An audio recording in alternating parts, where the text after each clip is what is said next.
ስራ አፕላይ አድርጋችሁ ሪጀክት መደረግ ለሰለቻችሁ፣ በተለይ ደግሞ የፍሪላንስ ስራ ላይ ከሀገር ውጭ ያሉ ድርጅቶች ሲቪያችሁን ኮንሲደር እንዲያደርጉት የሚያግዛችሁን ኤአይ ቱል ላሳያችሁ። ብሮዘራችሁ ላይ ፒክ ሲቪ ብላችሁ ሰርች አድርጉ።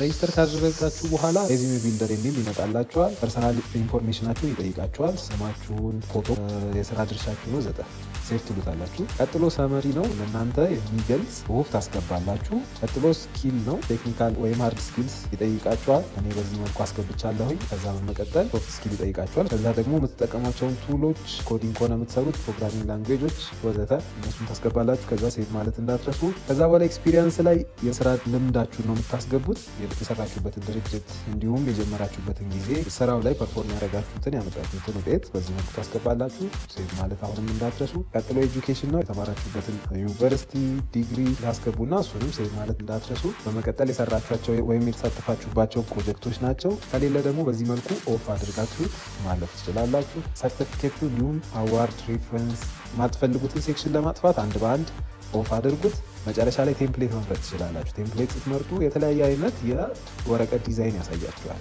ስለዚህ በዚህ መልኩ እየቀያየራችሁ የወደዳችሁትን ቴምፕሌት መምረጥ ትችላላችሁ። የተለያዩ አይነት የፎንት ስታይሎች አማራጭ ተቀምጦላችኋል። ስለዚህ በምትፈልጉት መልኩ ከስተማይዝ ይደረጋል ማለት ነው። መጨረሻ ላይ ቼክ ኤቲኤስ ስኮር ምትላለች። ከላይ የምትመለከቷት ኤቲኤስ ማለት የእናንተ ሲቪ ወይም የእናንተ ሬዝሜ ስኮር ይሰጠዋል። ስራ በተለይ አፕላይ ስታደርጉ አሁን ላይ በጣም ብዙ አፕሊኬሽን ስለሆነ ድርጅቶች የሚቀበሉት ኤአይ ነው ፊልተር አድርጎ የተለያዩ ኪወርዶችን የስራውን ዲስክሪፕሽኑን ማች ማድረጋችሁን ቀድሞ ኤአይ ነው የእያንዳንዱ ሰው ሲቪ ቼክ የሚያደርገው። ዋናው ጥቅሙ እዚህ ጋር ነው። ሲቪያችሁ በቂ ነው ወይ ተወዳዳሪ ነው ወይ የሚለውን ቀድማችሁ ማወቅ ትችላላችሁ። ይሄ ትልቅ አድቫንቴጅ ነው። ይህንን ይመስላል። አይሆፕ ወዳችሁታል። እንደዚህ አይነት የአይ ቱሎችን እንዳሳያችሁ የምትፈልጉ ከሆነ ፎሎ አድርጉኝ። እንዲሁም ደግሞ ሌላ ሰጀስት እንዳደረጋችሁ የምትፈልጓቸው የአይ ቱሎች ካሉ ኮሜንት ላይ አሳውቁኝ።